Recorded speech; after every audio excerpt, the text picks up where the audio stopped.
మరో ప్రస్థానం ముగింపు సందర్భంగా శ్రీకాకుళం జిల్లా ఇచ్చాపురంలో భారీ బహిరంగ ఏర్పాటు చేశారు. ఇప్పుడు లైవ్ లో చూద్దాం. ఇక్కడ ముగిస్తున్నారు అంటే ఇది ఒక నాంది శుభ సూచకం. ఇది వర్షం కూడా వచ్చేటువంటి పరిస్థితి కనిపిస్తుంది. అది మంచిదే, ఇది కూడా శుభమే. ఈ శుభ సూచకానికి నాంది ఏంటంటే ఈ రాష్ట్రంలో వచ్చే సంవత్సరం జరగబోయేటువంటి ఎన్నికల్లో రాజశేఖర్ రెడ్డి గారి కుమారుడు వైఎస్ జగన్మోహన్ రెడ్డి ముఖ్యమంత్రి అవుతాడు అన్నది ఏమాత్రం సందేహం లేదు.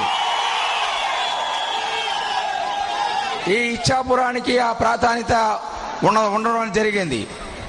ఇవాళ తెలుసు, ఈ రాష్ట్రాన్ని దోచుకుతున్నటువంటి వారంతా కూడా ప్రజల్లోకి వచ్చి మళ్లీ మాకు అధికారం ఇవ్వండి, మళ్లీ మాకు అధికారం ఇవ్వండి అని చెప్పేటువంటి పరిస్థితిలో ఉన్నారు వీళ్ళంతా కూడా. ఇక్కడ వీళ్ళు చూసినట్టయితే మరి సుమారుగా 9 సంవత్సరాలు ఈ రాష్ట్రాన్ని వెళ్ళినటువంటి చంద్రబాబు నాయుడు గారు కూడా ఈరోజు మళ్లీ నాకు అధికారం ఇవ్వండి, నేను ఈ రాష్ట్రాన్ని బాగు చేస్తాను, ఈ రాష్ట్ర ప్రజలకి చాలా మేలు చేస్తానని చెప్తున్నారు.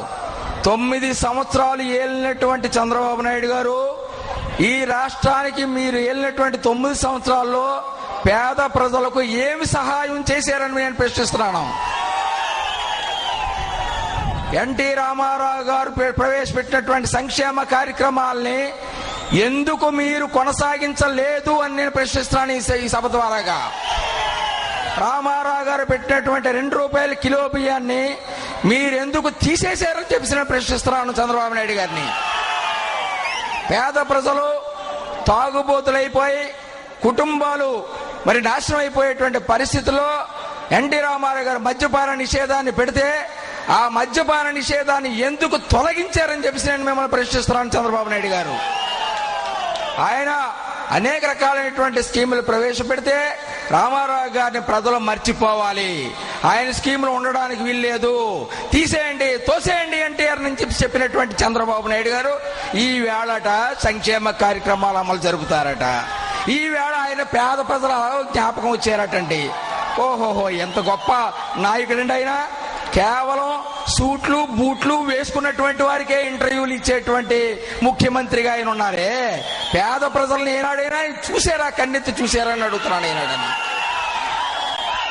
రాజశేఖర్ రెడ్డి గారు ముఖ్యమంత్రి అయిన తర్వాత ఎన్టీ రామారావు గారు ప్రవేశపెట్టినటువంటి పథకాలని చంద్రబాబు నాయుడు గారు తీసేసినటువంటి ఆ పథకాలన్నింటినీ కూడా రాజశేఖర రెడ్డి గారు మళ్లీ ప్రవేశపెట్టడం వల్లే ఆయన దేవుడయ్యారు ఈ జనం అందరిలోనూ కూడా అని చెప్పి తెలియపరుస్తున్నాను. ఈ విధంగా రాజశేఖర రెడ్డి గారు ఆ సంక్షేమ కార్యక్రమాలే కాకుండా అనేక సంక్షేమ కార్యక్రమాలు అమలుపరచడం జరిగింది.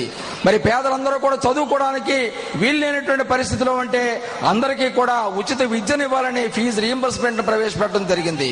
అంతేకాకుండా ఎవరు కూడా ఆసుపత్రులను కూడా బాగు చేయలేనటువంటి పరిస్థితిలో ఉన్నటువంటి ప్రభుత్వం ఉంటే ఈ కార్పొరేట్ ఆసుపత్రుల్లోనే పేదలందరికీ కూడా వైద్యం చేసేటువంటి ఆరోగ్యశ్రీ ప్రవేశపెట్టినటువంటి మరి నాయకుడు రాజశేఖర రెడ్డి గారు.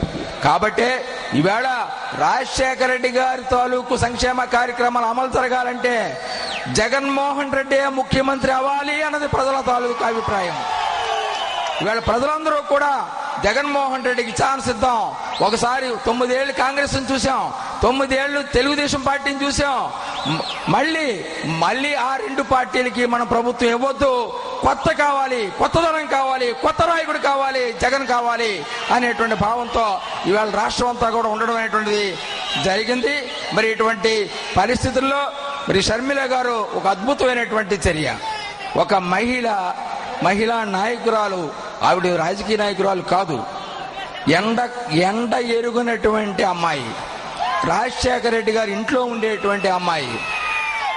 ఆమె కారులో ప్రయాణం చేస్తుంటే కారులో ఎండగాని వచ్చినట్టయితే ఆ ఎండను కూడా భరించలేక కుడిపక్కకు మారిపోయేటువంటి షర్మిల ఈవేళ ఎండ వాన అనకుండా 8 నెలలు పాదయాత్ర చేశారంటే ఎవరి కోసం చేశారు? నీ కోసం చేశారు, ప్రజల కోసం చేశారు, రాజశేఖర రెడ్డి గారి ఆశయాలు నిలబెట్టుకోవడం కోసం చేశారు, తన అన్న కోసం చేశారు, జగన్ కోసం చేశారు, పేద ప్రజలకు భరోసా ఇవ్వడానికి చేశారు. మీకు నేనున్నాను, మా కుటుంబం తరఫున నేనున్నాను, మా అమ్మగారు ఉన్నారు, మా అన్నను జైల్లో పెట్టినప్పటికీ కూడా నేను మీ అందరం కూడా మా కుటుంబం అంతా మీకు అండగా ఉంటాం, మీరెవరు భయపడొద్దు అని ప్రజలందరికీ కూడా వైఎస్ఆర్సీపీ కార్యకర్తలందరికీ భరోసా ఇవ్వడానికి ఆమె పాదయాత్ర చేశారు. షర్మిల గారికి ఈ సభ సందర్భంగా, ఈ ముగింపు సందర్భంగా ఆమెకు మనందరి తరఫున, రాష్ట్ర ప్రజలందరి తరఫున కూడా అభినందనలు తెలియపరుస్తున్నాను. నమస్కారం.